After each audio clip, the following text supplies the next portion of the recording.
March is Women's History Month, a time when the nation looks at all the ways women have contributed to the world. But how did this tradition start? Philip Townsend opened the 13 News Now vault for a look back.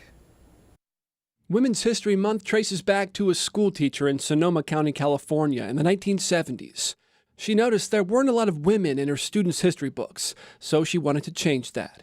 In 1978, she helped create a Women's History Week, and the idea spread across the country, eventually reaching the president and Congress. It became nationally recognized in 1981. Several years later, in 1987, they passed a proclamation establishing Women's History Month, opening the door to important memorials like this in 1993.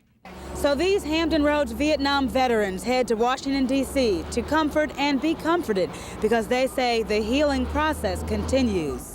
They wouldn't miss seeing the nation's first monument to military women. Tens of thousands more join them to watch the unveiling of the Vietnam Women's Memorial.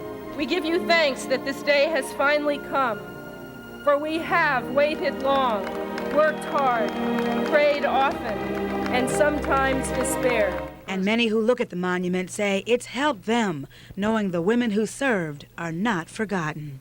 Since 1995, presidents have issued a series of annual proclamations designating the month of March Women's History Month. These proclamations celebrate the critical contributions women have made to this country. For 13 News Now, I'm Philip Townsend. The teacher you just heard about is Molly Murphy McGregor. She co-founded the National Women's History Project in 1980, which became the catalyst for Women's History Month.